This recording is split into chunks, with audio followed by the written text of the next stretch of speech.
Perkenalkan, nama saya Ferdia Putri Pratama, NPM D1A01763.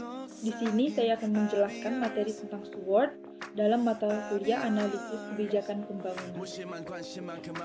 Baiklah, saya akan menjelaskan analisis SWOT dalam kebijakan pembangunan. Di sini ada yang pertama, analisis kebijakan. Sebelum kita melakukan analisis kebijakan, kita harus melakukan perumusan masalah terlebih dahulu dengan menggunakan SWOT. Kemudian setelah kita merumuskan masalah menggunakan SWOT, maka yang selanjutnya adalah kita mengevaluasi masalah tersebut.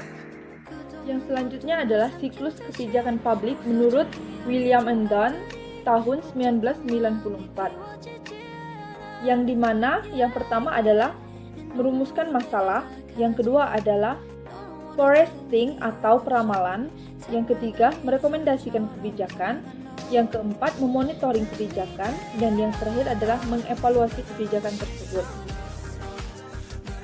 Maksudnya adalah setelah kita merumuskan masalah tersebut, maka langkah selanjutnya adalah forecasting atau melihat apa yang akan terjadi ke depannya.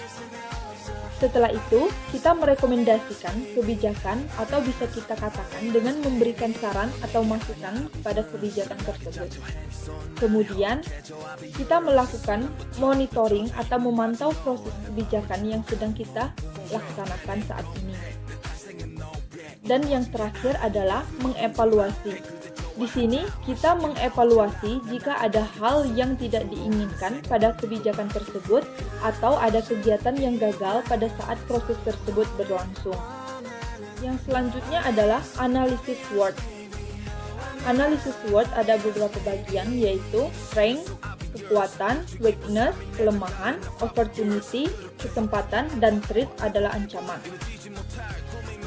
Strength adalah sisi positif atau kelebihan internal yang berada dalam kendali pengelolaan kebijakan.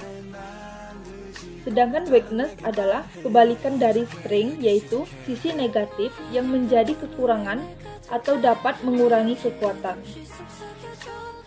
Selanjutnya, opportunity. Faktor internal yang cenderung atau berpotensi mendukung atau membantu. Sedangkan threat adalah kebalikan dari opportunity yang berdampak negatif.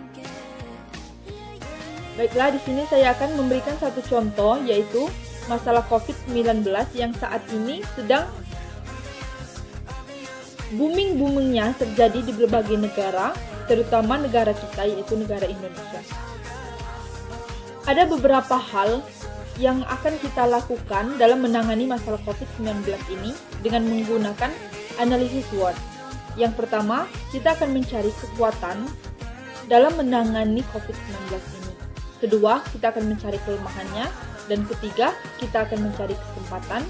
Dan yang terakhir adalah kita akan mencari kelemahan dalam kasus COVID-19 tersebut. Hal pertama yang akan kita lakukan adalah kita mencari kekuatan dalam kasus COVID-19 ini, yaitu kekuatannya tenaga medis yang memadai, banyaknya tanaman-tanaman herbal yang ada di Indonesia yang dapat membantu mencegah terjadinya COVID-19 yang menyebar di berbagai daerah di Indonesia. Kemudian, banyaknya orang-orang yang turun tangan membantu menjadi relawan untuk mencegah COVID-19 ini di Indonesia.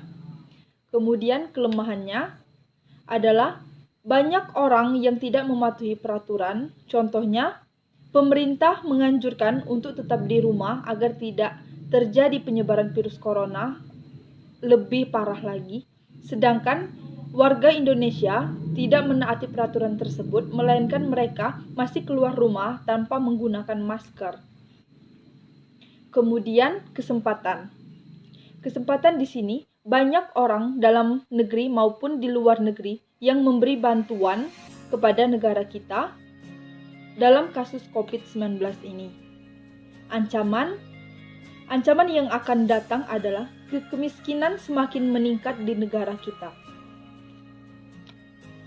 Kesimpulan dari materi yang saya sampaikan adalah Dalam menangani masalah menggunakan analisis SWOT, dalam kasus COVID-19 ini, kita bisa mencari kekuatan, kelemahan, ancaman, dan kesempatan untuk menyelesaikan masalah tersebut dan mencari solusi masalah tersebut. Sekian materi yang bisa saya sampaikan. Bila ada kurang maupun ada salah, saya mohon maaf. Wassalamualaikum warahmatullahi wabarakatuh.